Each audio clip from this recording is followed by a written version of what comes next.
Bueno, vamos a ir comenzando ya. Bienvenidas a todas y buenas tardes. Gracias por estar aquí. Nosotros, bueno, vamos a empezar por presentarnos. Nosotros somos Farmacia Serra Mandri. Somos una farmacia que estamos en la ciudad de Barcelona y estamos muy especializados en salud natural. Es un ámbito que llevamos trabajando, bueno, más de 4 décadas. Estamos en la Avenida Diagonal 478 y si queréis conocernos también podéis visitar nuestra web farmaciaserra.com. En este webinar que hemos organizado hoy, como sabéis, vamos a hablar de salud hormonal de la mujer y de cómo esta salud hormonal afecta a todo el conjunto, tanto de la salud física como de la salud emocional. Para ello tenemos la suerte de contar con la doctora Marta González Corro, que, bueno, de hecho ha sido la artífice de esta propuesta, así que muchas gracias, Marta, por tu propuesta. Ella es licenciada en Medicina y Cirugía, máster en Nutrición y Alimentación por la Universidad de Barcelona. Tiene también un posgrado en psiconeuroendocrinoinmunología y en educación emocional. Su currículum es mucho más extenso, pero vamos a destacar así estos 4 puntitos. Para la doctora González Corro, la recuperación de la salud pasa por 4 pilares, que son la salud la gestión del estrés, el sueño, la alimentación y la actividad física. Si queréis conocerla un poquito más, podéis visitar también su página web, aprendoalimentarme.com. Hemos dejado sus datos aquí al inicio del chat. Para todos los que queráis conocerla, tenéis sus datos aquí. Respecto a las preguntas, deciros que vamos a dejar 10 minutitos al final para resolver dudas y preguntas.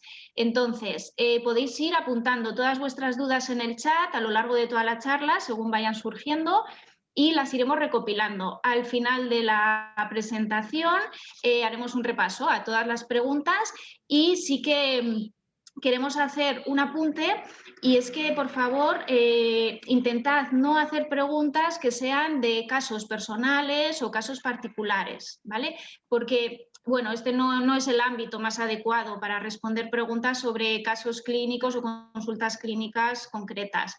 Para esto, si queréis, como hemos dejado los datos de la doctora González Corro, podéis contactar con ella si necesitáis pedir cita, consulta y abordar el tema de una forma más personal y de una consulta médica más propia. Aquí contestaremos dudas respecto, bueno, a todo lo que se vaya hablando en la charla y todo lo que os vaya surgiendo.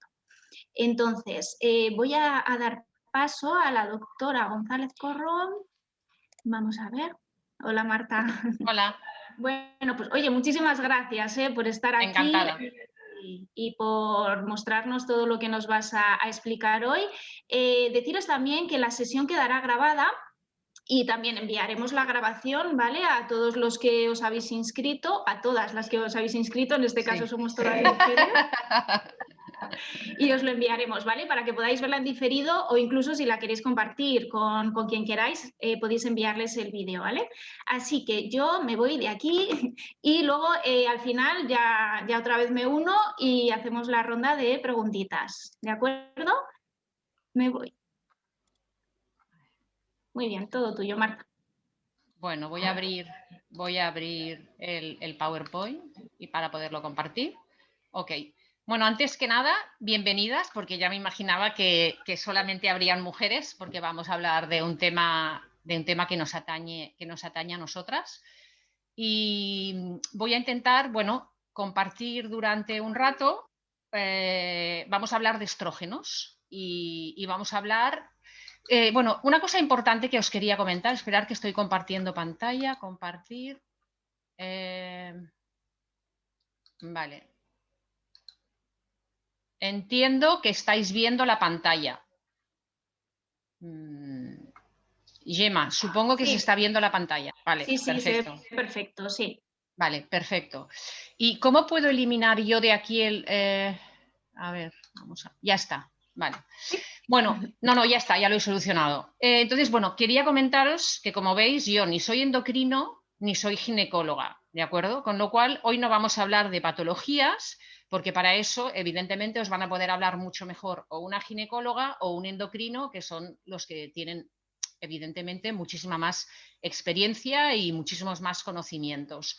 Yo os voy a hablar desde la mirada, desde la que yo trabajo, que es la psiconeuroendocrinoinmunología. Esa palabrota, esa palabrota que básicamente lo que quiere decir es, perdonad, lo que quiere decir es que yo el abordaje que hago siempre es teniendo en cuenta cuáles son esas emociones, cuál es la parte psicoemocional de la persona que está interrelacionada con nuestro sistema nervioso, es decir, con nuestros neurotransmisores, y no solamente con el sistema nervioso central, sino también con el sistema nervioso entérico que está en el intestino, por lo tanto, también con la microbiota, que tenemos aquí para mí como eje central, porque para mí la microbiota es fundamental. No sé si algunas de vosotras pudisteis escucharme hace, no sé si 2 o 3 semanas cuando hablaba de microbiota, que además evidentemente está relacionado con el sistema hormonal, con los estrógenos, como hablaremos hoy. Hay más hormonas, pero me voy a centrar en esto,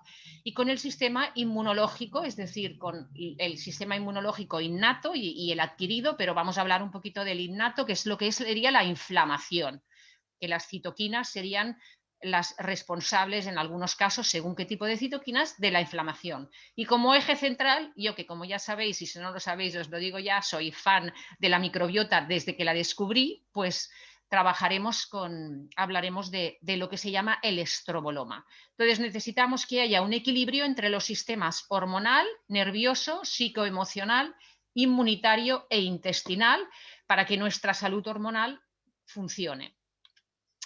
Entonces, bueno, el estroboloma condiciona la salud hormonal. Apuntaros, también quería comentaros, y Gemma lo ha dicho muy bien, al final responderé a algunas preguntas. Evidentemente no va a dar tiempo de responder a todas las preguntas que haya. Sí que os voy a pedir que nos ciñamos a preguntas que sean sobre aclaración del tema que vamos a hablar hoy. Lo que no dé tiempo, con gusto, ya habéis visto que os he puesto mi correo electrónico, me podéis escribir y aclararé dudas que hayan sobre el tema que no hayamos podido tratar hoy, ¿de acuerdo? Eso sí, pero no voy a tratar casos clínicos porque, como además habéis visto al principio, yo abordo de manera integral a la persona, es decir, para mí la persona no es simplemente un síntoma, es un conjunto de situaciones y de síntomas que está viviendo. Por lo tanto, me resulta difícil dar respuesta qué harías en esta situación, porque eso nos lleva al protocolo, que es el protocolo que se usa en la medicina alopática, que es lo que yo precisamente no utilizo. Entonces, ¿qué es el estroboloma? Es el conjunto de bacterias y su genoma, es decir, sus genes, que están en el intestino, que son encargadas de metabolizar los productos derivados del metabolismo de los estrógenos. Y cuando hablamos de estrógenos, es importante tener en cuenta que tenemos estrógenos endógenos, que son aquellos que fabricamos, estrógenos exógenos, que son aquellos que tomamos en la dieta. Todas habréis oído hablar de fitoestrógenos, la soja, por ejemplo, y luego los xenoestrógenos, que son los tóxicos. Estamos inundados de xenoestrógenos incluso antes de nacer. ¿De acuerdo? Entonces, todo esto lo tiene que metabolizar primero el hígado y después lo eliminamos a nivel intestinal y tenemos a estas bacterias que nos ayudan con este metabolismo. Por lo tanto, necesitamos una microbiota eubiótica, es decir, una microbiota sana, para poder eliminar correctamente los metabolitos de los estrógenos por las heces. Porque si eso no ocurre, los reabsorbemos y entonces se acumulan, hay un exceso de estrógenos y tenemos distintas situaciones o patologías que se derivan de ese acúmulo de estrógenos. Y a su vez, los estrógenos condicionan la microbiota intestinal, es decir, es una relación bidireccional. Las hormonas sexuales condicionan, como os he dicho antes, el buen funcionamiento del sistema nervioso entérico, el del intestino y de la microbiota. Los estrógenos favorecen que tengamos mayor diversidad bacteriana en el intestino, nos ayudan a regular la barrera intestinal, el epitelio intestinal y el mantenimiento de la integridad, que es tan importante. Si tenemos una alteración con los estrógenos, un exceso de estrógenos, se altera el equilibrio de la microbiota y tenemos una disbiosis. Y una disbiosis, a su vez, puede generar un aumento de estrógenos, ¿de acuerdo? Y para poneros un ejemplo, el síndrome de ovarios poliquísticos, que es algo que cada vez hay más mujeres que tienen, chicas jóvenes, se asocia con una disbiosis intestinal, con un exceso de proteolíticas y puede mejorar con este tipo de probióticos. Esto es por poneros un ejemplo. También la estabilidad hormonal condiciona la estabilidad anímica. ¿Por qué? Porque tanto los estrógenos como la progesterona tienen relación con la serotonina, la de la felicidad, con la melatonina, la del sueño, con el GABA, la relajación, con la dopamina y la noradrenalina, que son las de la motivación, el estrés, el actuar, con la acetilcolina, que es la memoria, la concentración, las matemáticas, con el cortisol, que está vinculado con el estrés. Por lo tanto, es muy normal que cuando lleguemos a la menopausia, en la que tenemos una bajada de estrógenos y de progesterona muy importante, nos encontremos que estamos irritables porque nos baja la serotonina, estamos como más tristes, nos cuesta dormir por la melatonina, nos cuesta relajarnos, estamos como fatigadas, desmotivadas, de repente, ostras, yo nunca había tenido problemas de memoria y es que ahora me cuesta concentrarme, me olvido de cosas, me cuestan los cálculos matemáticos, ¿de acuerdo? O sea que, y si encima estamos estresados, el cortisol lo que hace es que se disminuya la progesterona, porque viene, para fabricar cortisol necesitamos progesterona y necesitamos colesterol. Si la progesterona se va hacia el cortisol, pues nos falta progesterona. Con lo cual necesitamos que haya un equilibrio de todo ello, tanto para que tengamos una estabilidad anímica como una estabilidad hormonal. Bueno, por ejemplo, los estrógenos modulan la serotonina, como os he dicho. Entonces, a nivel cerebral, actúan como un antidepresivo, porque los antidepresivos, ¿qué es lo que hacen? ¿Qué es lo que hacen los estrógenos? Aumentan la expresión de esta enzima, que es la enzima triptófano hidroxilasa, que es la que permite que el triptófano se convierta en serotonina. Pero además disminuyen la expresión de este transportador de serotonina, con lo cual se inhibe la recaptación de serotonina. Todos habéis oído hablar del Prozac, que son inhibidores de la recaptación de serotonina, para que tengamos más serotonina allí circulando y entonces estemos mejor. Y eso lo hacen los estrógenos. Por lo tanto, nos interesa tener buen nivel de estrógenos sin que sea un exceso. Las fluctuaciones de los niveles de estrógenos durante el ciclo menstrual son los que generan esos cambios de estado de ánimo, que cuando nos va a venir la regla, que bajan los...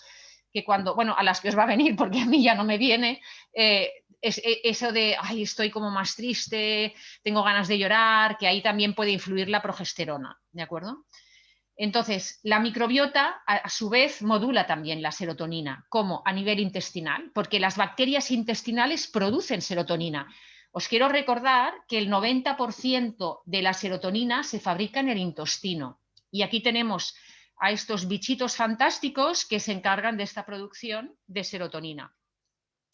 Entonces, este sería el ciclo, bueno, todos los órganos que intervienen en un ciclo y en lo que se llama el eje hipotálamo-hipófisis gonadal, que es el que regula el ciclo menstrual.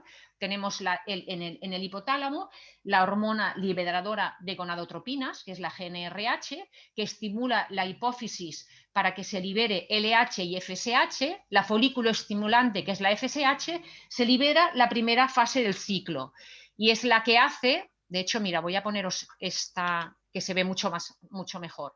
Tenemos en la primera fase del ciclo que domina la FSH, que lo que hace es estimular para que se fabriquen estrógenos y haya una maduración del folículo, ¿vale?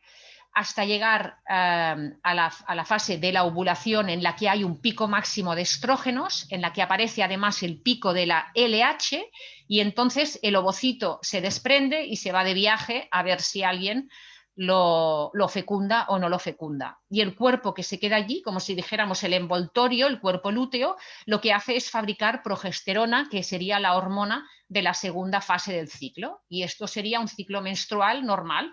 Primera fase con un predominio de FSH y de estrógenos, luego empieza la LH, que tiene su pico en la ovulación, con los estrógenos, ovulamos y luego inicia la progesterona y hay un segundo pequeño pico de estrógenos que es necesario para todo el endometrio y que haya un engrosor en caso de que haya una fecundación y se anide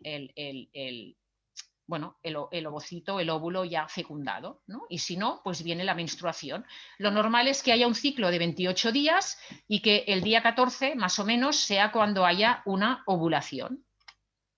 ¿Y de qué depende todo esto? Fijaros de la cantidad de cosas que depende este eje hipotálamo-hipófisis gonadal y que nos tenemos que asegurar que todo esto va bien. Bueno, pues depende de la genética. Por lo tanto, puede ser que tengamos determinados polimorfismos, que son como alteraciones o SNPs, que se llaman, polimorfismos que determinan que entonces hayan por ejemplo, un hígado que vaya más lento en alguno de los ciclos, en alguna de las fases de detoxificación y eso nos genere, por ejemplo, un acúmulo de estrógenos.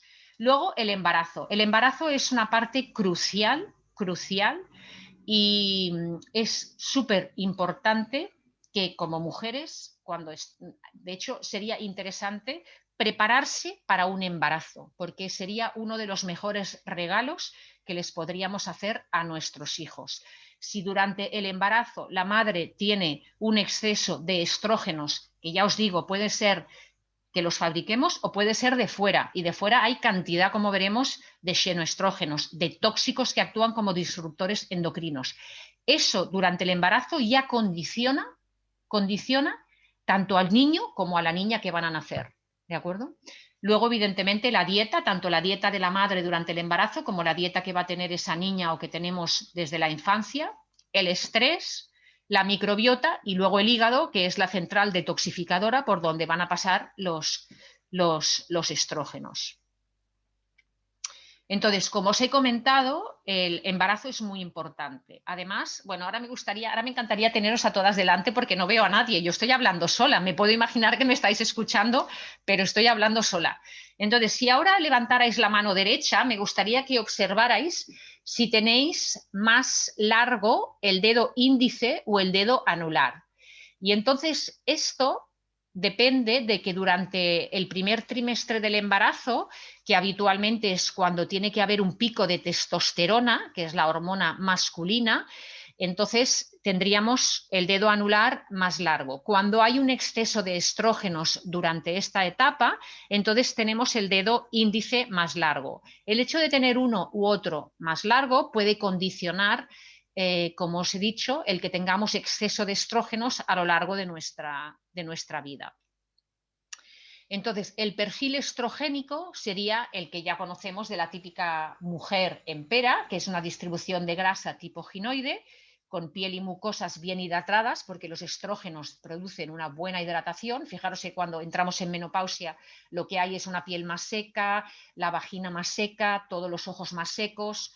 El flujo vaginal mucho más duradero postovulación. Normalmente el flujo vaginal es durante la ovulación. Cuando tenemos exceso de estrógenos es un flujo denso y que suele acompañar durante todo el ciclo o sobre todo durante la segunda fase, con síndrome premenstrual, con dismenorrea o dolor en la regla. Hay un mayor riesgo de patología mamaria, contracturas lumbares o cervicales y tensión de la articulación temporomandibular. ¿De acuerdo? En el perfil androgénico son esas mujeres que tienen la distribución de la grasa más tipo los hombres, porque tienen más hormona masculina. Tienen una piel grasa, acné en mejillas y en espalda. Cuando hay exceso de estrógenos puede haber el acné, pero entonces es en la zona del mentón y de la frente. El pelo en el perfil androgénico es fino y poca cantidad, sobre todo en la zona central del cuero cabelludo.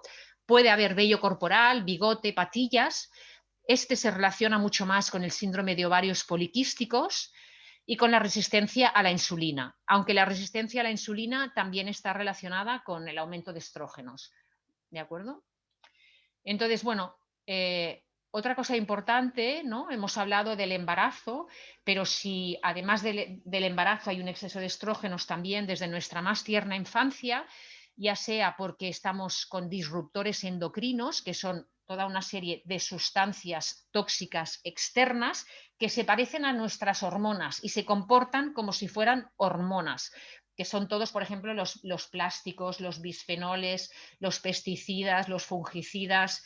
Entonces, lo que hacen es adelantar habitualmente la pubertad. Cada vez nos encontramos con niñas que tienen la regla antes, a las menarquias, que antes eran a los 12, 13 o 14 años, ahora están viéndose a los 10, ¿de acuerdo? Luego, la microbiota intestinal, también sabemos que es otro factor que puede modular esta pubertad más precoz cuando hay un exceso de bacterias proteolíticas, y luego evidentemente el estrés crónico. Cuando hay un estrés crónico también puede en estos casos adelantar o más bien atrasar la pubertad, generando lo que se llama una amenorrea hipotalámica. Entonces, hemos visto lo importante que es el embarazo, ¿de acuerdo? Y evidentemente esos primeros años hasta llegar a la pubertad. Entonces, todo eso es para que vayáis haciendo clic, clic, clic y penséis en vosotras o en vuestras hijas para saber si tenéis algunas cosas que os pueden hacer sospechar que a lo mejor tenéis un exceso de estrógenos. Bueno, ¿y cómo fabricamos los estrógenos endógenos, los que nosotros hacemos? Los fabricamos a partir del colesterol, ¿de acuerdo? Es decir, si no hay colesterol, no hay estrógenos. Por lo tanto, esas dietas hiperrestrictivas de grasa, que no se toman grasas, y por ejemplo en enfermedades como en la anorexia, en las que son unas dietas hiperrestrictivas, no se pueden fabricar estrógenos, con lo cual no hay reglas, se producen amenorreas. Entonces, a través de la conversión de los andrógenos en estrógenos, a través de una enzima que se llama aromatasa. Y esta enzima aromatasa no se encuentra solamente en el ovario, se encuentra en más tejidos, porque no solamente fabricamos estrógenos en el ovario, lo fabricamos en otros tejidos. Pero aquí os he puesto fundamentalmente el ovario y el tejido adiposo. ¿Por qué? Porque las personas que tienen sobrepeso u obesidad ya están de por sí, o sea, si tenéis sobrepeso o obesidad, seguro que también tenéis más estrógenos, porque tenéis más aromatasa. A partir de las hormonas masculinas, testosterona y androstenediona, se fabrica la estrona o el estradiol. Y luego estas dos pueden fabricar el estriol, que es el que tiene menor actividad y es el que predomina en el embarazo. Los dos más habituales es el E1 y el E2. El E2 es el más potente y es el que tiene mayor actividad y es el que tenemos que tener más a raya, porque es el que nos puede dar más problemas y es el que se fabrica en el ovario. En el tejido adiposo tenemos la E1, pero como veremos también puede pasar a E2 y es el que representa el pool de estrógenos circulantes y es el que predomina en la menopausia. Entonces, si yo quiero tener los estrógenos equilibrados, tengo que tener la aromatasa bajo control. ¿Cómo puedo hacer que la aromatasa esté controlada para que no me esté fabricando continuamente estrógenos y yo tenga un exceso de estrógenos? Pues bueno, si desafortunadamente tengo un polimorfismo genético, que es una de las cosas que os he comentado antes que puede generar un exceso de estrógenos, pues ahí tengo, bueno, como digo yo, un boleto de lotería, ¿no? Digo, al final en esta vida, para tener una enfermedad, tengo que comprar boletos de lotería. Cuantos más boletos de lotería compro, más fácil es que tenga esa enfermedad. Pues bueno, un boleto de lotería sería el polimorfismo genético. Otro, el sobrepeso y la obesidad, porque ya habéis visto que en el tejido adiposo tenemos aromatasa y se fabrican estrógenos. Los niveles elevados de insulina, que los niveles elevados de insulina o la insulinemia es lo que ocurre tras la dieta occidental, es decir, comiendo como comemos alimentos ricos en azúcares simples y en harinas refinadas, los bollos, las pastas, el pan, el arroz blanco. Bueno, todo este tipo de dieta occidental es lo que hace que suban los niveles de insulina, los niveles de leptina que ocurren en el sobrepeso, el cortisol elevado en el estrés. Hoy en día todos vamos estresados. Los xenoestrógenos estimulan también la aromatasa, que son los estrógenos tóxicos que vienen de fuera, y el alcohol. ¿Y cómo puedo yo mejorar la aromatasa? ¿Vale? Pues vamos a hacer una dieta que favorezca que yo inhiba o frene mi aromatasa. Voy a consumir setas, voy a consumir champiñones, voy a consumir té verde, voy a consumir crucíferas, voy a consumir semillas de sésamo, semillas de lino, frutos del bosque, manzanas, granada, uva, regaliz o canela. Y en momentos determinados, por ejemplo, en una mujer que tiene un cáncer de mama, pues a lo mejor puede ser interesante tomar suplementos, ¿no? O si yo tengo un histórico en mi familia de cáncer de mama, o si yo ya sé que tengo el gen BRCA2 o BRCA1, que tengo más propensión a tener un cáncer de mama, pues entonces puedo considerar tomar en determinados momentos suplementos de melatonina, de ginkgo biloba. Evidentemente la vitamina D hay que tenerla bien siempre, siempre, y bien no es 10 ni 20 ni 30, es decir, a mí me gusta 40, entre 30 y 40. Trébol rojo, el zinc, el resveratrol o la quercetina, que al final la quercetina está en la manzana, el resveratrol lo tenemos en la uva, es decir, el zinc en las semillas de calabaza. Lo que pasa que hay momentos en los que la dieta no es suficiente y tenemos que hacer suplementos. Entonces, claro, hay mujeres que piensan, bueno, yo ya estoy en la menopausia, nada, no pasa nada, yo ya no tengo estrógenos. Ah, pero es que resulta que el tejido mamario puede fabricar estradiol, que es el E2, que hemos dicho que es el que no nos interesa, lo puede fabricar sin que se refleje en una analítica de sangre. Y además, al llegar a la menopausia, acordaros que podemos seguir fabricando estrógenos, porque lo podemos seguir fabricando en el tejido adiposo, sobre todo, pero también en hígado, en músculos, en huesos, en piel, en mamas, en todos estos lugares tenemos aromatasa y podemos fabricar estrógenos. O sea que no puedo llegar a la menopausia y decir, bueno, ahora ya paso de todo y me relajo. No, ¿de acuerdo? Entonces, como os he dicho antes, la estrona se puede interconvertir en estradiol y lo mismo. Entonces, a través de una vía de sulfatación, que veremos más adelante en el hígado, se convierte en sulfato de estrona, que es biológicamente inactivo y actúa como pool de reserva en caso de que yo necesite más estrógenos en un momento determinado. Y tiene una vida media muy larga. Y cuando llega al intestino, la sulfatasa de la microbiota intestinal lo reconvierte en libre. Y aquí es biológicamente activo. Y esto puede ser un circuito. Si yo no tengo una buena fase 2 de detoxificación hepática con una buena sulfatación, o si yo no tengo una buena microbiota intestinal, puedo tener un exceso de estrógenos circulando. Y si yo tengo un exceso de estrógenos circulando, es más fácil que se acoplen a un receptor y me den determinadas patologías, como enfermedades autoinmunes, mamas fibroquísticas, cáncer de mama, miomas uterinos, endometriosis o fatiga crónica. Entonces, las enfermedades autoinmunes son mucho más frecuentes en las mujeres que en los hombres. Y una de ellas, por ejemplo, es la tiroiditis de Hashimoto, porque el tiroides y los estrógenos están muy relacionados. Cuando hay un exceso de estrógenos, se frena la actividad del tiroides.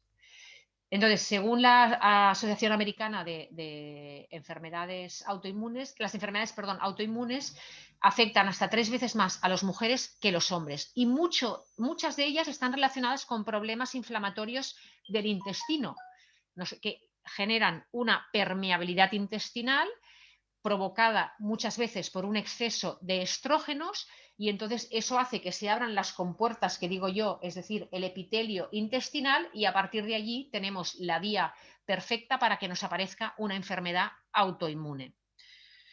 Los estrógenos estimulan el sistema inmunológico mientras que la testosterona contribuye a relajarlo. Cuando el sistema inmunológico está alterado, está en situación de hipervigilancia, está alerta, ¿no? Habiendo a ver qué ocurre. Y entonces puede producir trastornos o alteraciones, como por ejemplo lo que os he dicho de la tiroiditis de Hashimoto, la fibromialgia, una diabetes tipo 2, una psoriasis, migrañas, lupus o una enfermedad de Crohn. Si queréis profundizar, buscar en YouTube a Alessio Fasano, que habla sobre el tema de las enfermedades autoinmunes, ¿no? Y como dice él, son el resultado de nuestro estilo de vida. No nacemos con predestinados a ello, sino que nacemos y luego a raíz del estilo de vida que llevamos pueden desarrollarse. Hemos visto ya una primera fase, estamos haciendo un viaje, ¿eh? Os llevo a través del viaje de los estrógenos. Entonces hemos visto ya el embarazo, lo importante que es, hemos visto la primera infancia, lo importante que es, hemos visto que la fabricación de los estrógenos endógenos es gracias a la aromatasa y cómo mantenerla un poco a raya, pero luego además estos estrógenos tienen unos transportadores, ¿de acuerdo? El 90% viaja acoplado a un transportador, mientras que solamente un 10% viaja de forma libre. estos que son libres son los que son biológicamente activos cuando se unen a un receptor y luego los veremos. Entonces, nos interesa que tengamos las hormonas transportadoras bien, porque cuantos menos transportadores tengamos, más libres hay, y cuantos más libres hayan, entonces más problemas podemos tener derivados de un exceso de estrógenos. Tenemos por un lado la albúmina, pero luego tenemos la Sex Hormone Binding Globulin, que es una globulina, y fijaros que el 60-80% van ligadas a ellas. ¿Qué situaciones pueden hacer que aumente esta hormona? El hipertiroidismo, el embarazo, los estrógenos exógenos que vienen de fuera, por ejemplo, unos anticonceptivos. Los corticoides, los andrógenos, perdón, me tomo un poco de agua. Las progestinas, que son anticonceptivos de progesterona, la hormona de crecimiento, la insulina y el factor de crecimiento de la insulina tipo 1 disminuyen estos transportadores. Si los disminuyen, recordar que tenemos entonces más estrógenos sueltos. Esta proteína, esta globulina, como os he dicho, es una proteína transportadora de estrógenos que se sintetiza sobre todo en el hígado, pero también se sintetiza en menor cantidad en el cerebro, en el útero y en la placenta. Y se puede utilizar como un marcador biológico para predecir diversas enfermedades. Y nos marca lo que se llama una inflamación crónica de bajo grado. Necesitamos que el hígado fabrique estos transportadores para así, como os he dicho, evitar que tengamos exceso de estrógenos. Entonces, ¿qué es lo que nos aumenta la fabricación de transportador? El hipertiroidismo, los estrógenos exógenos, los fitoestrógenos, los bananos, las nueces, las almendras, la soja, los medicamentos antiestrogénicos como el tamoxifeno. De hecho, lo que interesa el tamoxifeno que se les da a las mujeres con cáncer de mama es precisamente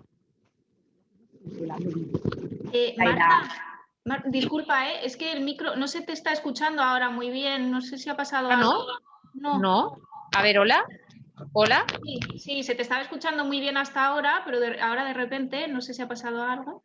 No, ¿me escucháis bien otra vez o no? Sí, ahora sí, a ver. Vale. Sí, hola, hola.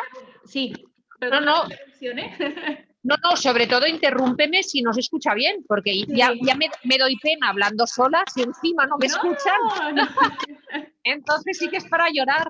O sea ahora, Vale, ahora perfecto, gracias. Vale. Si vuelve a haber problema, me avisas. Sí.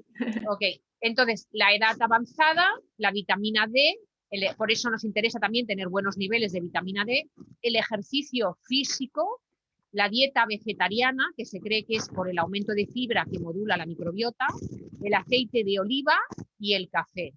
Y ahora estaréis pensando, wow, genial, tomo café. Sí, dependiendo de si metilas lento o no, como veremos después. Por eso, este tema es un tema complejo, ¿no? Porque hay muchos factores que intervienen. No solamente es una cosa, es que por un lado yo haya tenido una buena programación en mi embarazo, que tenga una aromatasa que funciona como Dios manda, que tenga unos transportadores que van bien, que mi hígado funcione en todas sus vías de detoxificación bien y que tenga una buena microbiota. O sea, tiene que ir todo aquello de maravilla y que no esté estresada. Nada, no pido nada, ¿verdad? Para que todo funcione bien.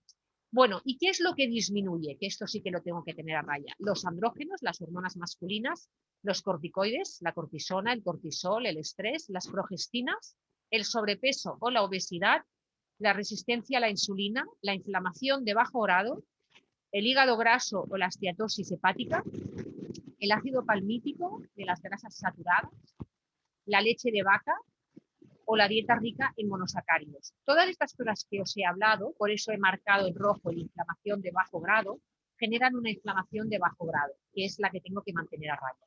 ¿De acuerdo? Una resistencia a la insulina, un hígado graso, las carnes que son grasas saturadas, la leche de vaca, las dietas ricas en azúcares, todo esto genera una inflamación de bajo grado que lo que hace es disminuir estas proteínas.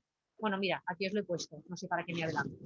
Y si tenemos mayor nivel de estrógenos libres y también tenemos un mayor nivel de citoquinas proinflamatorias, porque hay un estado de inflamación, tenemos mayor riesgo de tener obesidad, hígado graso no alcohólico, síndrome de ovarios poliquísticos, enfermedades cardiovasculares, es decir, infartos, ictus, hipotiroidismo, hiperprolactinemia y el síndrome de Cushing. Bueno, ya hemos visto ahora los transportadores. Entonces, ahora vamos a ver que cuando estos estrógenos están libres, tienen que encontrar un receptor para acoplarse para poder ejercer su función. Si no tuviéramos receptores, no ejercerían su función. Entonces, tenemos varios tipos de receptores y nos vamos a centrar sobre todo en dos, que son los más abundantes. Tenemos los receptores alfa y tenemos los receptores beta. Los receptores alfa, ¿os acordáis que os he dicho que teníamos que tener el estrógeno 2 a raya? Pues estos también, los receptores alfa los tenemos que tener a raya. Pero a raya no quiere decir que no los tengamos que tener, porque son interesantes, fijaros, tienen una actividad neuroprotectora, o sea que es interesante que también tengamos estrógenos que se acoplen a los receptores alfa, pero tienen actividad mitógena, induciendo proliferación celular. Están vinculados con endometriosis, con miomas, con fibromas, con cánceres de mama. Entonces, ojo, bien en su justa medida. Aumentan la leptina en adipocitos y la insulina en el páncreas. Por lo tanto, ojo con esas dietas que os he comentado ricas en azúcares, ojo con el sobrepeso, porque todo eso nos favorece los receptores alfa. Una cosa que podemos hacer para mantenerlos a raya es hacernos un zumo de chucrut, de col y tomar el indol-3-carbinol, que es un derivado de las crucíferas, como veremos más adelante, que son los más potentes para poder inhibir la actividad de este receptor y facilitar su degradación. Con lo cual hay determinadas situaciones en las que puede ser interesante.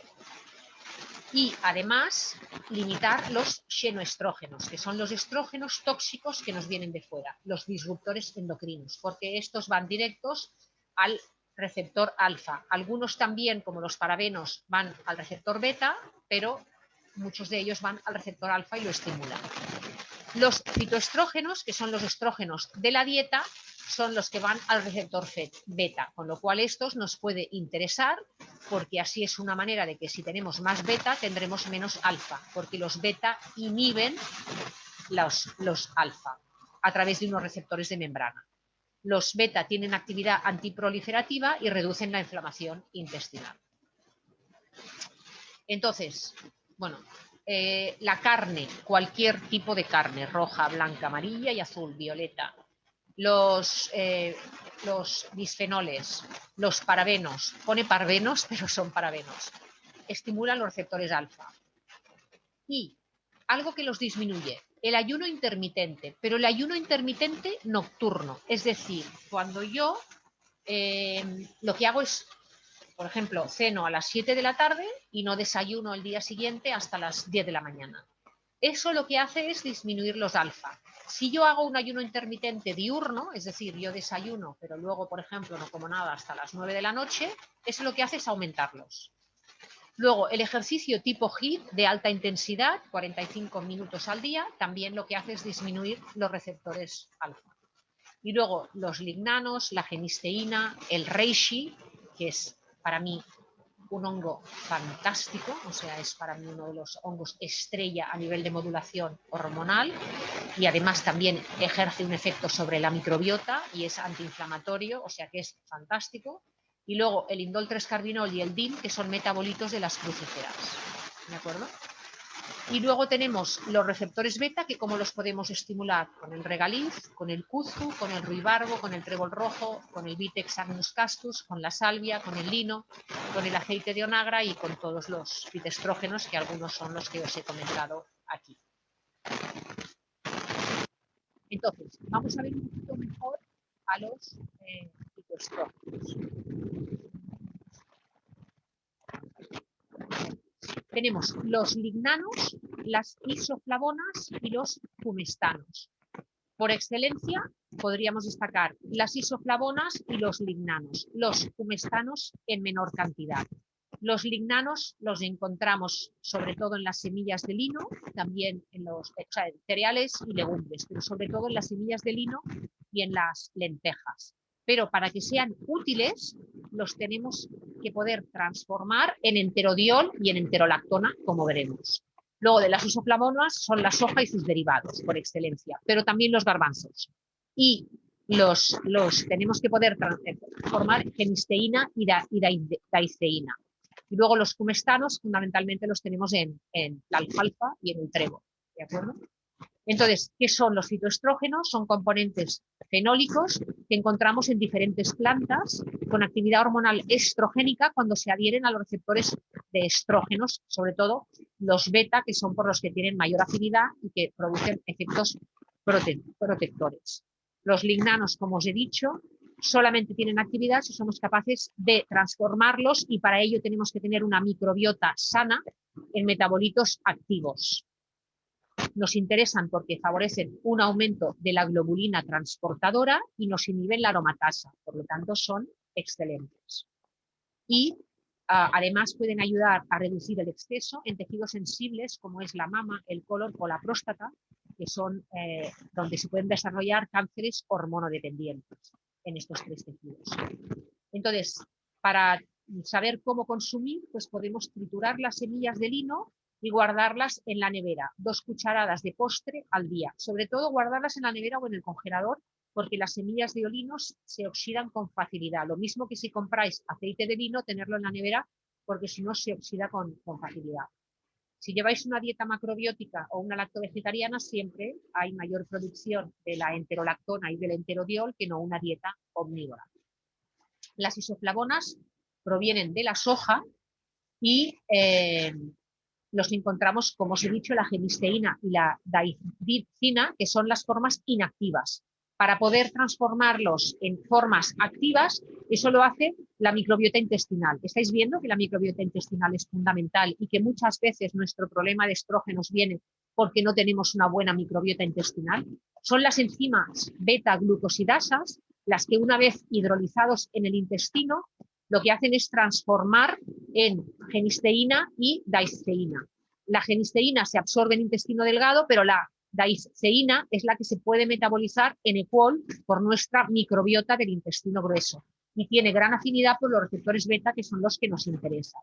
Pero tengo que deciros que somos muy pocos los occidentales, así como los asiáticos se favorecen mucho de este proceso y de fabricación de EQOL, como un 60, 70 o hasta 80% de los asiáticos. De los occidentales, solamente un 30% fabricamos EQOL, por lo tanto nos beneficiamos de estos efectos. Estoy acelerando porque me doy cuenta de que quiero contaros muchas cosas y ya son las 7:20. Entonces prefiero ir un poquito más rápido.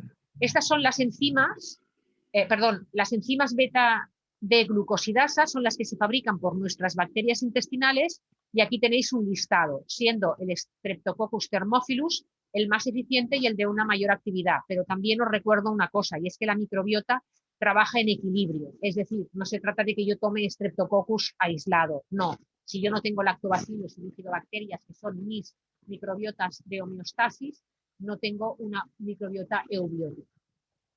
Durante el proceso de fermentación de la soja, las bacterias fabrican enzimas beta-glucosidasas. Por lo tanto, siempre que toméis productos de soja, mucho mejor los fermentados si queréis beneficiaros del EQOL, como el miso, el tempe o el natto. Las especies bacterianas productoras de EQOL son estas. El índice de productores de EQOL es mucho mayor en vegetarianos, un 60%, frente a la población general omnívora, que es solamente de un 25%. La producción de EQOL se incrementa cuando tenemos ácidos grasos de cadena corta y los ácidos grasos de cadena corta se fabrican gracias a una dieta rica en fibra, que es habitualmente mucho más importante en una dieta vegetariana.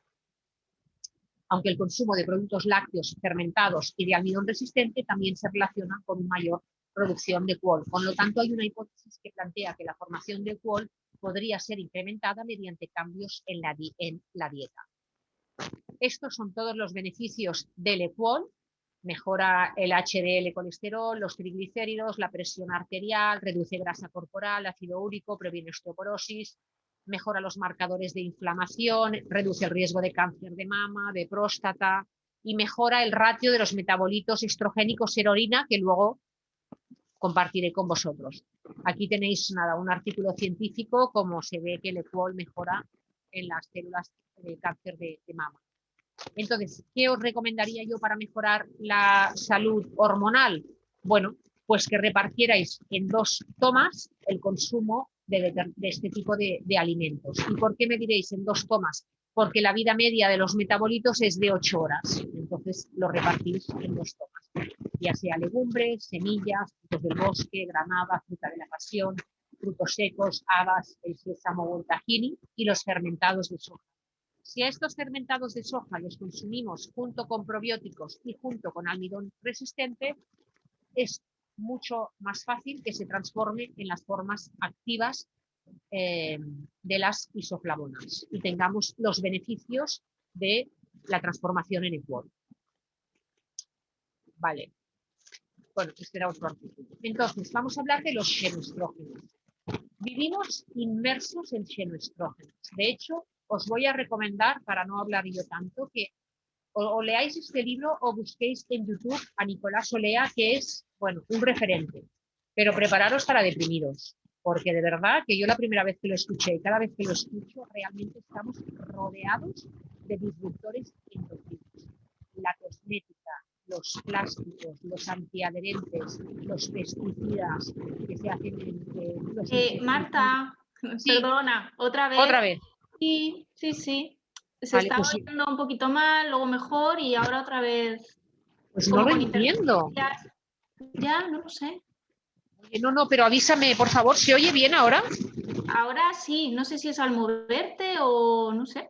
A ver. Pero avísame, por favor, avísame, sobre todo que la gente al menos me pueda escuchar bien. ¿Ahora se escucha bien? Ahora sí. Sí. Vale. Bueno, pues me voy a poner mirando el micrófono, para que no tengamos problemas. Entonces, como os comentaba, estamos rodeados en las cosméticas, en los plásticos, en los antiadherentes, en todos los pesticidas, en los insecticidas, en la ropa, porque mucha de la ropa, el poliéster, se fabrica con plásticos reciclados, los tintes del cabello, bueno, en fin, las barbacoas, para las llamas, es decir, todo esto son lo que se llaman disruptores endocrinos, que son sustancias externas, pero que tienen una actividad hormonal muy estrogénica, muy agresiva. Entonces, estimulan la aromatasa y tienen una gran afinidad por los receptores alfa. Entonces, yo os invito a que, o leáis este libro o busquéis en YouTube a Nicolás Olea o lo cojáis en Facebook y fijaros todo lo que él va posting, sería, que en castellano, como ya no sé lo que se dice, subiendo, ¿no?, artículos interesantes acerca de todo este tema, ¿no? Aquí tenéis, 162 sustancias identificadas como contaminantes hormonales, y mira, el clorpirifos, que es un insecticida con actividad estrogénica y que ya en la exposición uterina interfiere con el mecanismo neuroendocrino del hipotálamo que regula respuestas sociales, o sea, no solamente nos afecta a nivel metabólico o a nivel hormonal, sino también a nivel de conducta. Y mira, aquí Nicolás Olea subió el otro día un artículo donde comentaba, y el artículo os lo he puesto aquí, cómo en Alemania se habían retirado de su mercado una partida de naranjas españolas porque contenían este pesticida. Así que uno piensa, pero si total las naranjas yo luego me las pelo, ¿no? Ya, pero resulta que muchas veces las naranjas y las mandarinas son porosas y a través de la piel se cuelan los pesticidas. Así que si queréis invertir en salud, sobre todo que sean ecológicos para evitar disruptores endocrinos más en las niñas y en edad fértil, porque todo se lo pasamos a la descendencia. Bueno, aquí tenemos un listado de alimentos españoles con el mayor número de plaguicidas. Hay interferencias otra vez. Buah, no me lo puedo creer. Es la primera vez que me pasa esto. ¿Sí? Sí. Yo creo que sí, porque también lo han puesto antes en el chat. Creo que no soy solo yo, ¿verdad? No. Si lo ponen es que ocurre, pero que me da mucho. Sí. Es como, sí, como si hubiera ahí un ruido, un sonido, no sé, algo que lo estuviera rozando. No tocando nada. A ver. Nada. ¿Hola? A ver, ahora sí, sí que se te oye ahora. Vale. Lo siento, os pido disculpas, no me ha pasado nunca y además tengo el micro bien conectado, no lo sé. Lo tendré que revisar después para el próximo webinar que tengo que dar en breve. Entonces, bueno, aquí tenéis toda la serie de cosas que pueden ocurrir con esta serie de disruptores endocrinos, desde, bueno, cáncer de mama, pubertad precoz, endometriosis, problemas en el desarrollo del sistema nervioso central, hiperactividad. O sea que fijaros que no solamente son temas hormonales, problemas de aprendizaje, disminución del coeficiente de inteligencia, de la comprensión lectora, bajo peso al nacer en los hombres, porque también afecta a los hombres, evidentemente, ¿no? Si esto ocurre, no solamente somos las mujeres, cánceres de próstata, de testículo, es decir, un montón de situaciones que están vinculadas con los disruptores endocrinos. Y otro tema es el alcohol, ¿vale? Y lo saco aquí porque ¿no? Como que no, y siempre se habla de que el resveratrol, y bueno, el resveratrol está en la uva. O sea, yo es que, no, ¿sabes? O sea, eso de que no, yo me tomo la copa de vino por el resveratrol, no, pues tómate la uva y las pepitas, lo mejor, las pepitas de la uva. Entonces, el consumo de alcohol aumenta el riesgo de padecer cáncer de mama, sobre todo en mujeres posmenopáusicas con receptores positivos. Por lo tanto, yo me lo pensaría.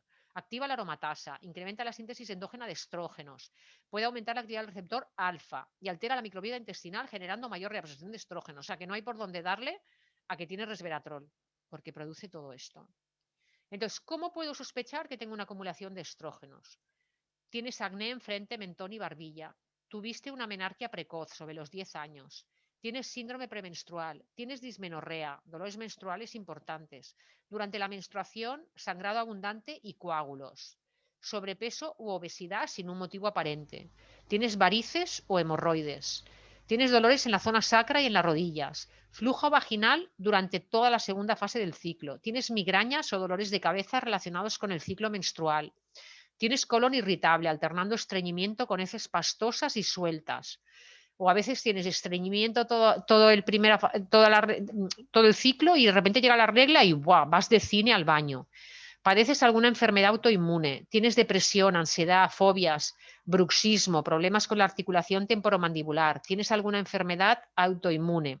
Todo esto, entonces, claro, ¿qué ocurre? Que ahora me diréis, no, pero es que esto es habitual tener dolor de regla. No, si lo normal es sangrar mucho, no, si lo normal es tener la regla, no es nada, esto es, no es normal. O sea, que lo padezcamos muchas mujeres no lo convierte en normal. Tiene que hacer sospechar que acumulamos estrógenos. Entonces, ya hemos visto que podemos tener exceso de estrógenos porque lo fabricamos mucho, porque tenemos mucha aromatasa, porque tenemos un sobrepeso o por cualquier otra situación, porque tenemos estrógenos de fuera, los disruptores endocrinos, podemos tener un exceso de receptores, ya hemos visto algunas situaciones que hacen aumentar el exceso de receptores, sobre todo los alfa, que son los que nos interesa mantener a raya, pero luego hay un factor importante que es la inflamación, que a su vez genera un aumento de estrógenos y un aumento de receptores.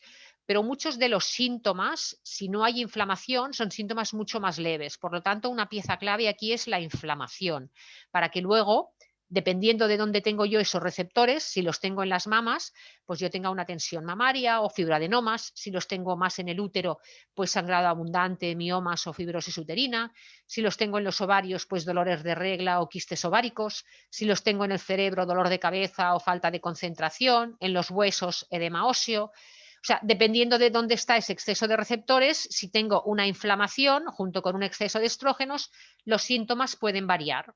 ¿De acuerdo? Y también a mayor inflamación, mayor número de receptores alfa, por lo tanto, mayor número de síntomas. Y la inflamación, recordemos que puede ser producida por un exceso de prostaglandinas. Y ese exceso de prostaglandinas yo puedo sospechar que lo tengo porque mi dolor de la regla mejora con un ibuprofeno. Y eso es porque la inflamación se debe a un aumento de prostaglandinas, porque el ibuprofeno lo que hace es inhibir las prostaglandinas, que se encuentran en carne, embutidos, lácteos, grasas trans, grasas saturadas y en alimentos con alto índice glicémico, con azúcares. Generan una alteración de la microbiota con un aumento de Clostridium y de proteolíticas, aumenta el número de receptores estrogénicos y las citoquinas proinflamatorias, con los síntomas que ya hemos visto antes. Entonces, ¿Cómo puedo modular el exceso de estrógenos? Ya hemos visto que podemos frenar la aromatasa, podemos aumentar los transportadores, frenar los receptores estrógenos alfa, reducir los disruptores endocrinos y, como vamos a ver ahora, ayudar al hígado a detoxificar esos estrógenos y regular la microbiota intestinal y modular el estrés. Entonces, esos estrógenos llegan al hígado y primero pasan por la fase primera, que es la del citocromo 400P450, por la cual se hidroxilan. Y aparecen 4 metabolitos, ¿vale? De estos 4 metabolitos, el metabolito 2-hidroxiestrona es el que tiene efecto antiestrogénico. Por lo tanto, si tengo más del 16 o del 4, tengo mayor riesgo de enfermedades vinculadas con un exceso de estrógenos. Me interesa más tener el 2-hidroxiestrógeno. Entonces, ¿cómo lo puedo saber? Bueno, pues esto se hace un estudio en orina de los metabolitos estrogénicos y hay mujeres, sobre todo si tienes antecedentes o tienes algún tipo de polimorfismo, en los que a lo mejor es interesante mirar estos metabolitos y ver cuál es el que predomina. Si predomina el 2, pues está muy bien, porque lo que hace es además bloquear el 16. El ratio ideal sería el de 2, ¿no? Entonces, si tengo un ratio bajo, por lo tanto hay una producción reducida del 2-hidroxiestrógeno, ¿qué ocurre? Hemos dicho que aumentan patologías vinculadas con exceso de estrógenos, como los cánceres hormonodependientes. Mientras que si tengo un ratio alto, tengo mayor producción de este metabolito, del 16, y entonces lo que pasa es que aquí puede ser que tenga un incremento de patologías ligadas a un déficit estrogénico, como podría ser la osteoporosis. Con lo cual, ¿qué es lo que me interesa? Un equilibrio, que se mueva alrededor del 2. Y vemos que el indol 3-carbinol y el diindolmetano, que es el DIM, que son dos metabolitos que ya os he ido nombrando varias veces, de las crucíferas, del brócoli, por ejemplo, son los que favorecen que haya un buen ratio. Aquí tenemos el 2, que lo podemos mantener a raya con el cacao, con el omega 3, con los lignanos, con las crucíferas, con la cafeína y con el té negro, el verde y el blanco. Entonces, aquí voy a hacer una mención importante porque, claro, la gente cuando come brócoli lo compra el del súper envuelto en plástico y lo cocina hervido, que aquello todo chafa, bien, que se deshace. Entonces, siento deciros que cuando coméis ese brócoli no tiene los beneficios por los que los comemos, no tiene los glucosinolatos, porque los que se han comprado con los plásticos que no son ecológicos y que encima los consumimos de esta manera, hemos perdido todos estos beneficios. ¿Cómo los tenemos que consumir? Bueno, tenéis que saber que hay una enzima, que es la enzima mirosinasa, que ¿cómo se activa? Se activa cuando yo mastico y cuando chafo la verdura o cuando preparo un zumo verde en un extractor prensado en frío. Yo tengo que cocinar el brócoli máximo 4 minutos y entonces interrumpir la cocción tirando agua fría para que no siga cocinándose. Y de esa manera, si yo mastico bien, aprovecho que los glucosinolatos se transformen en tiocianatos, lindoles y isotiacianatos, que son los que tienen la acción anticancerígena. Otra manera que puedo hacer es tomar germinado de brócoli. Por supuesto que el uso, como os digo, de los plaguicidas, herbicidas y todo esto hacen que los contenidos disminuyan. Por lo tanto, el brócoli del súper en plástico, para mí es como, ¿de acuerdo? Como mejor no tomar, sinceramente. El sulforafano es uno de los isotiacianatos de las crucíferas que más se ha estudiado y que tiene una gran acción contra diversos tipos de cáncer. Y el indol 3-carbinol es un indol que tiene también una gran acción a nivel de suprimir la proliferación de varios tipos de células cancerosas en cánceres hormonodependientes. Entonces, el 4 que hemos dicho que era favorable, nos lo podemos modular en positivo con el regaliz, el ejercicio físico, el resveratrol y las crucíferas, pero nos lo disminuyen los hidrocarburos aromáticos policíclicos y la inflamación de bajo grado. Si os fijáis, al final todo va a lo mismo, ¿no? Lo que beneficia y lo que no beneficia se reduce bastante a lo mismo, salvo algunas cosas. Y aquí en el 16-alfa hidroxi, que tampoco nos interesa, la berberina el ejercicio físico, el resveratrol y el sulforafano son los que nos lo favorecen, pero los pesticidas, la obesidad, la hierba de San Juan o el hipérico y la salvia nos lo disminuyen. Una vez tenemos estos metabolitos hidroxilados, tienen que pasar a otra segunda fase de detoxificación y entonces nuestro hígado es tan fantástico que no solamente tiene una, tiene varias.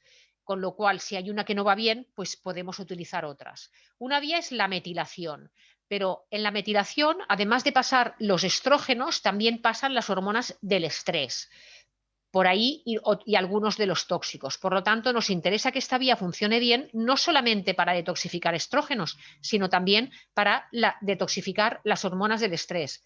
La cafeína y los antiácidos me la inhiben. Por lo tanto, ya veis que la cafeína puede tener un doble efecto y también va dosis dependiente. No es lo mismo un café que 3 cafés o 4 cafés al día.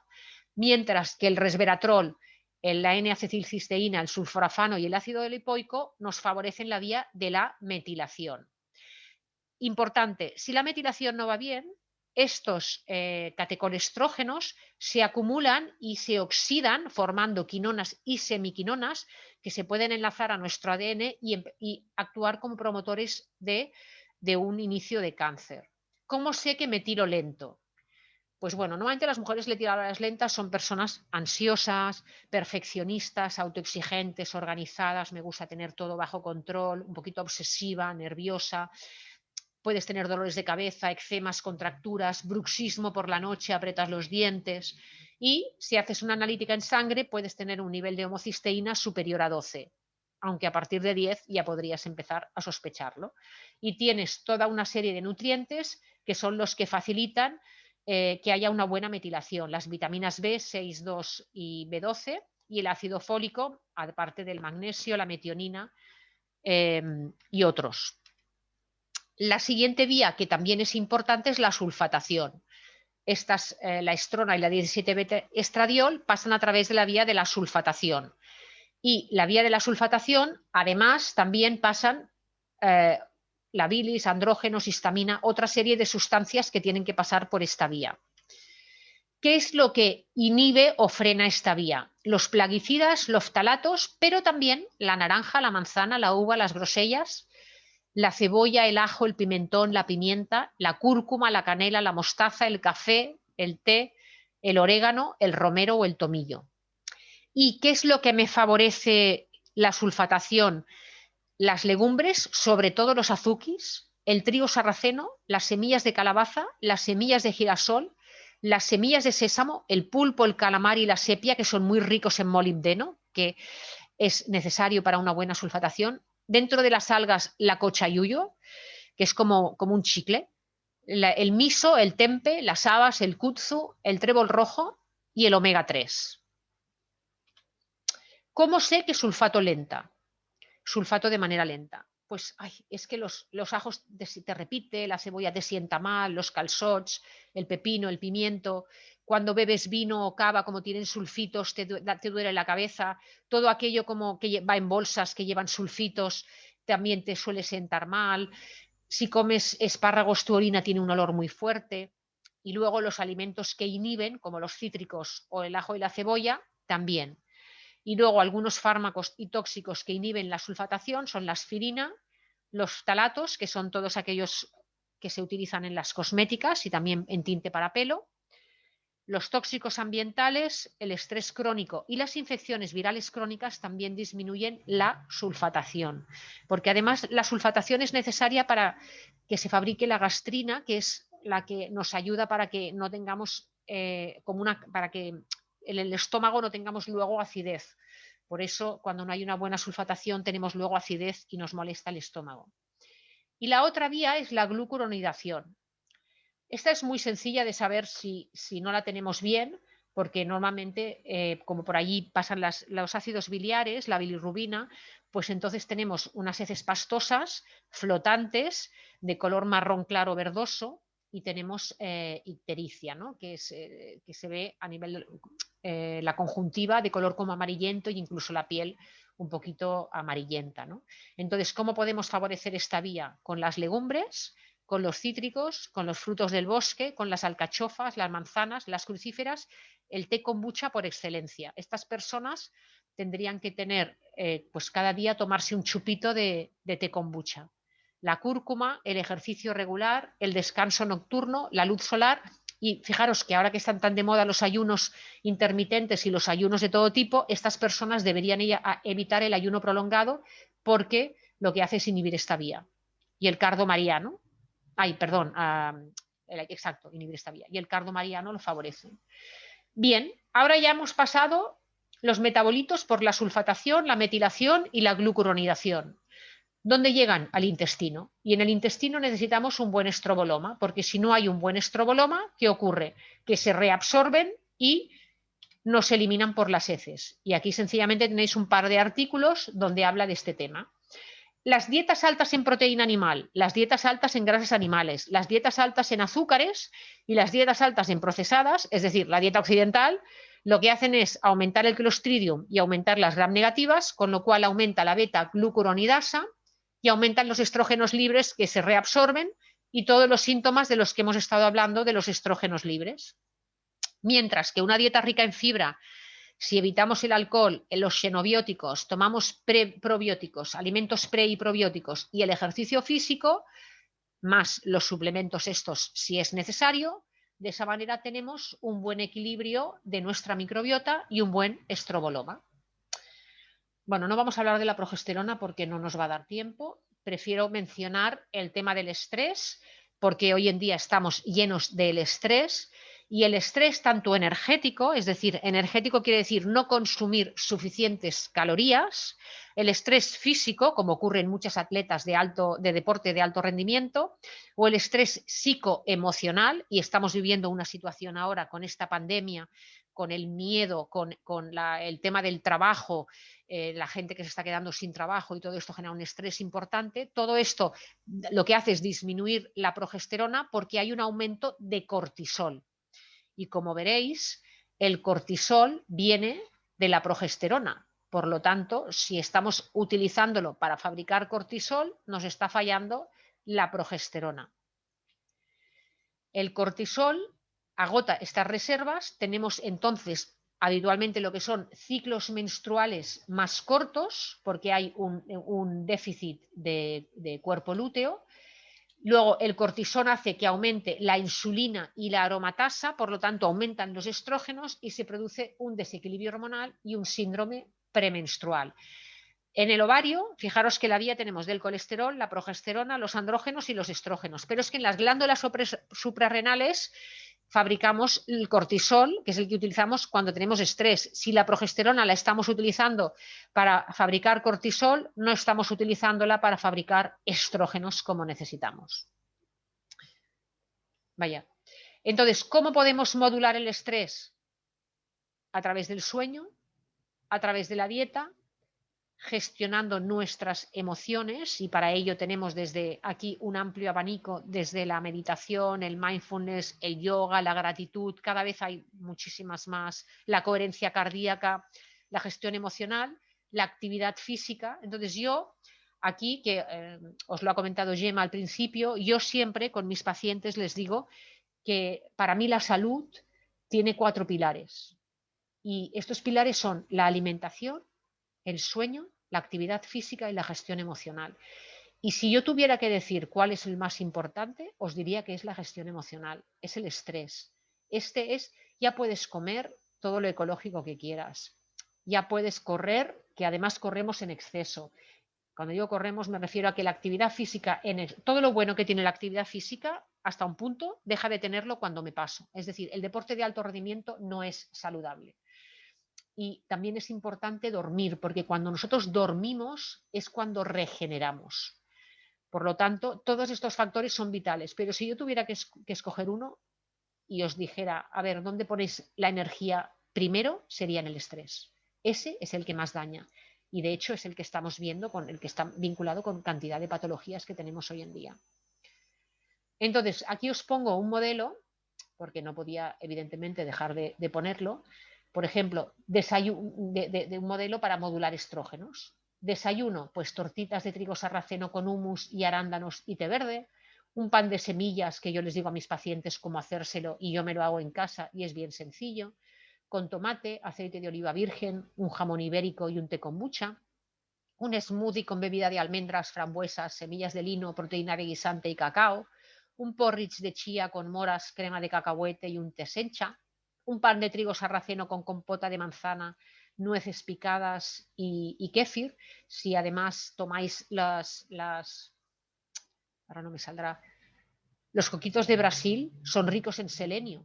O sea, con 2, 3 coquitos de Brasil que hagáis al día, cubrís los requerimientos de selenio, que son fundamentales para el equilibrio del tiroides, que hemos hablado que está tan vinculado con los estrógenos. A nivel de comer, pues por ejemplo, podéis empezar con una ensalada de canónigos, de rúcula, de alfalfa, germinados de crucíferas, rabianitos, aceitunas y zanahoria. Pensar que todos los amargos, todo lo que sean amargos, ayudan a nuestro hígado. Y luego pues podéis hacer un pulpo a la gallega, unos azuquis con espinacas y piñones, unos garbanzos con col y alcachofas, unos muslitos de pollo al horno. Para cenar, una crema de shiitake, una crema de espárragos, una sopa miso y entonces unos calamares encebollados, una tortilla de champiñones, un salmón a la papillot, una pizza de coliflor con tiras de tempe y espinacas. Cuando digo de coliflor me refiero que la base la hagáis de coliflor, que es bien sencilla de hacer. Incluir, por supuesto, acordamos lo que os he dicho de la microbiota, entonces vamos a asegurarnos de que la alimentamos con alimentos ricos en almidón resistente, que son aquellos alimentos que tienen almidón, que cocinamos y que luego refrigeramos durante 24 horas. Bueno, lo he puesto aquí, evidentemente, y también con los polifenoles, que también son otros de los de alimentos que alimentan la microbiota, pero como esos ya ayudan también directamente a los estrógenos, por eso no os los he incluido aquí.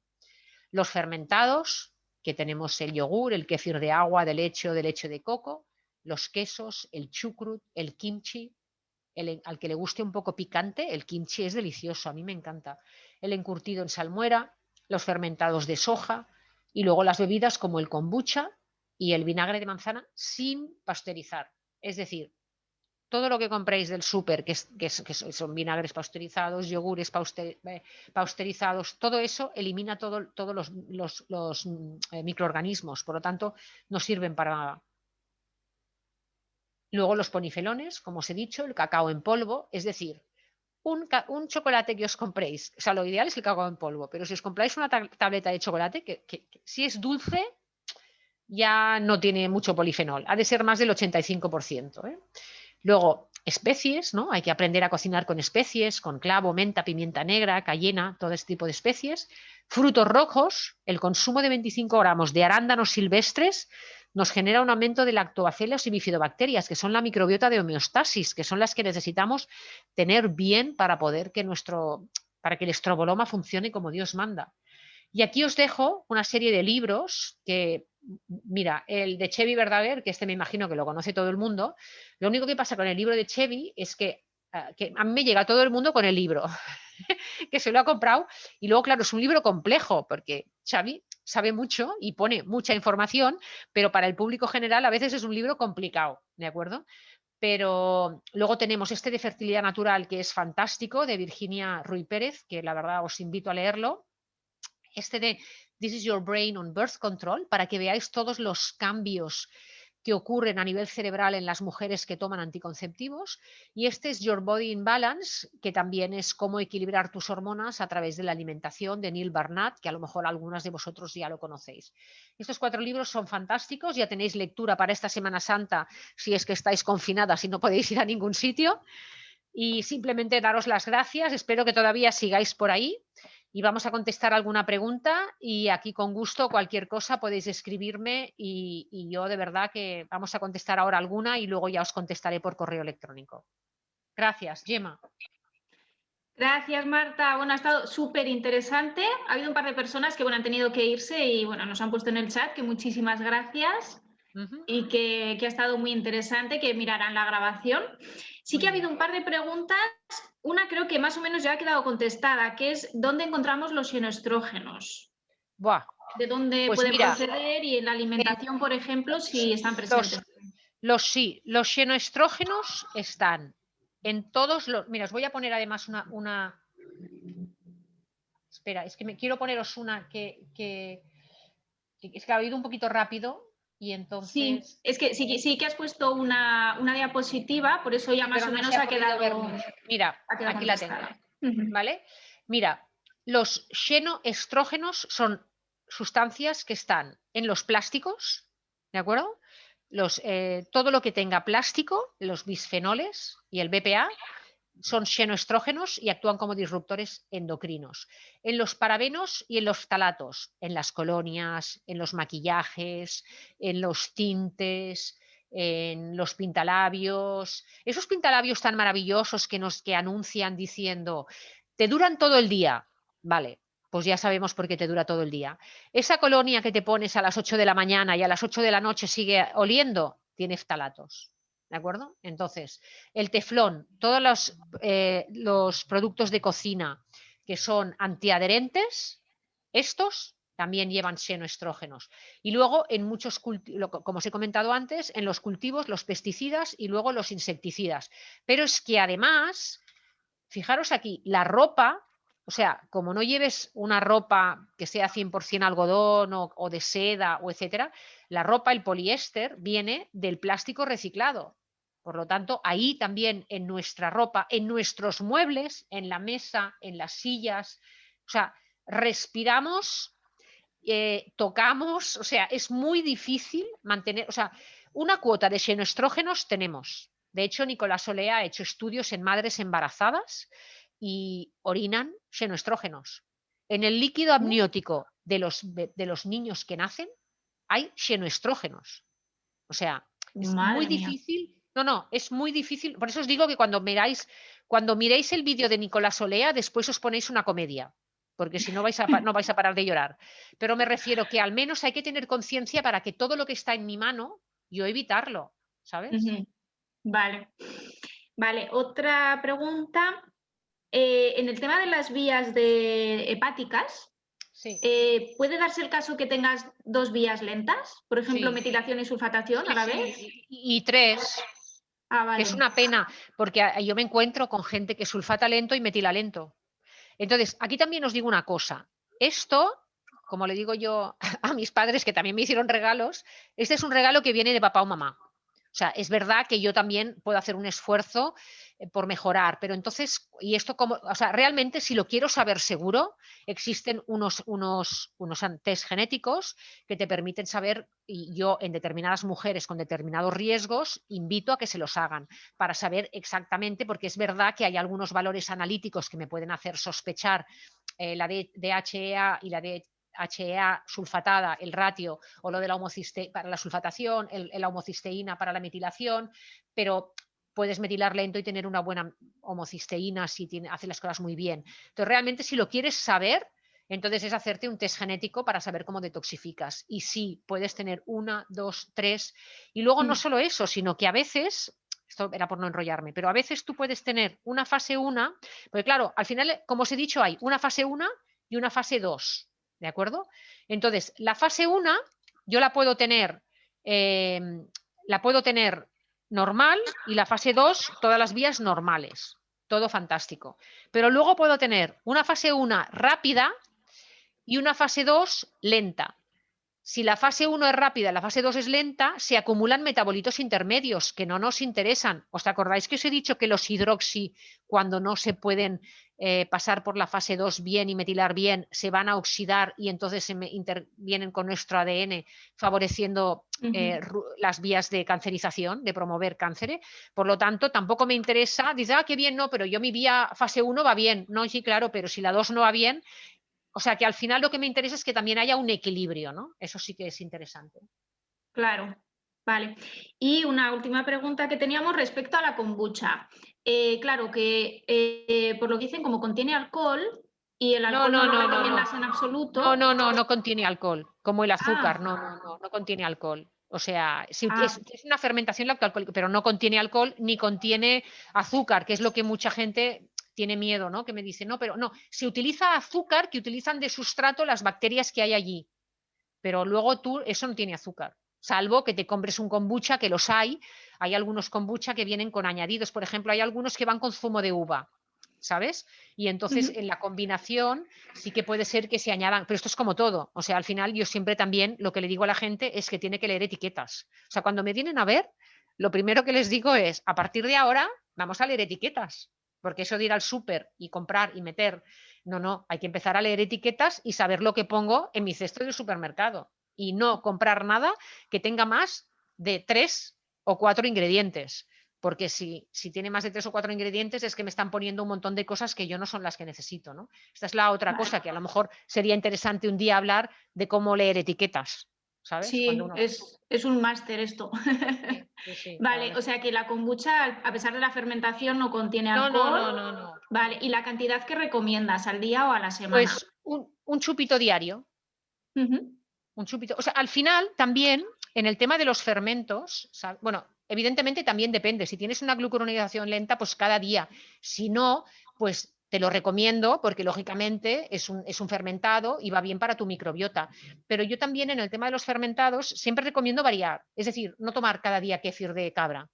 No, pues un día tomo kéfir, otro día tomo el kombucha, me tomo mi kimchi, me tomo mi, ¿sabes? O sea, ir variando porque todo eso te da una riqueza mucho mayor a nivel de microbiota. Yo lo que me interesa es tener una cuanto más variada y más rica sea esa microbiota, muchísimo mejor. Entonces, por muy bueno que sea el kombucha, si eres glucoronador lento, sí. Pero si no, pues oye, me tomo el kombucha y luego tomo un kéfir y luego el vinagre de manzana y luego me tomo mi, ¿cómo se llama? Un chucrut y luego me pongo un kimchi y luego me pongo, ¿sabes? Unos encurtidos, unas aceitunas, ¿sabes? O sea, variar. Por favor, la dieta tiene que ser, es igual que los arándanos, son sanos, sí, pero no como cada día arándanos. Hoy como arándanos, mañana me Claro. tomo frambuesas, luego me tomo moras, me tomo unas granadas y es la variedad. Eso es lo que, dependiendo de lo que yo como, voy a tener un tipo u otro de bacterias en mi intestino. Por lo tanto, si yo quiero bacterias variadas, voy a comer variado. Eso está clarísimo. Vale. Perdón que me enrolle, pero No, no, es que no, cuando hablo de además ¿sabes qué pasa? Que cuando hablo de microbiota es que me encanta y siempre llevo el tema hacia la microbiota, ¿sabes? te apasionas, pero bueno, es que al final es como un aspecto clave en la salud Buah. Yo general. os tengo que decir Interviene en todo. Es que yo os digo que, bueno, cuando salí de la carrera yo sabía que existía la flora intestinal, que te la cargabas cuando dabas antibióticos y que luego dabas el ultralebura, y eso es todo lo que yo aprendí en la carrera. Y luego yo cuando empecé a formarme y empecé a estudiar y empecé más tarde a darme cuenta, y claro, siempre empiezas por experiencia propia, ¿no? Porque al final siempre uno suele ir hacia un lugar por experiencia propia. Y empecé a darme cuenta de la cantidad y del mundo que se abría y de todavía lo que queda por saber, y empecé a estudiar y profundizar. Bueno, es que me volví fan, porque es que la microbiota está vinculada con cantidad de enfermedades. Bueno, yo de hecho mi vía de entrada es por ahí cuando me viene alguien, porque es que si la microbiota no está bien y tenemos una inflamación intestinal y tenemos una permeabilidad intestinal y se nos abre, por ahí entra de todo y a partir de ahí el sistema inmunológico, como os he dicho, empieza a decir, che, ¿qué pasa aquí? Que esto no me pertenece y empieza a reaccionar y empieza a pasar de todo. Entonces, hay que ¿sabes? O sea, a veces digo yo, ostras, empecemos por lo básico, ¿no? Antes de empezar a tomar según qué, empecemos a regular las cosas básicas. Por eso os he dicho que la charla de hoy no iba a ser la típica charla que os iba a dar pues un endocrino o un ginecólogo que dominan muchísimo más que yo, evidentemente, a nivel de patología y que ahí no iba a entrar yo, porque yo voy a entrar desde la mirada que hago yo cuando me llega un paciente. Y yo tengo endocrinos y tengo ginecólogos que me derivan pacientes para trabajar desde aquí. Y lo bueno es que trabajamos en sinergia y trabajamos en equipo. Claro, esto es lo más interesante al final, hacer un trabajo multidisciplinar, ¿no? Que abarque todo. Claro. Muy bien. Bueno, pues no hay más preguntas por aquí. No sé si se me ha pasado alguna, creo que no. No hay más Vale. preguntas. Muy Así bien. que, oye, muchas gracias, Marta, por ofrecernos esta charla tan súper interesante y, bueno, un montón de conocimiento hay aquí. Así Bueno, que gracias. a ti Muchísimas ya. gracias a todas las que habéis tenido el tiempo y las ganas de estar por aquí y de verdad que os repito que si alguien quiere escribirme, con gusto respondo dudas de lo que hemos hablado hoy, que yo sé que ha sido mucho temario porque me hace ilusión siempre compartir mucho y que luego las dudas que queden me escribís y yo respondo con gusto, ¿de acuerdo? Muy bien, pues muchas gracias a Marta sobre todo y a todas vosotras por estar aquí. Enviaremos el enlace, como os hemos dicho antes, de la grabación y lo podéis ver otra vez, compartir con quien queráis. Así que nos vemos en la próxima. Muchas gracias a todas. Adiós. Adiós. Adiós. Chao, chao.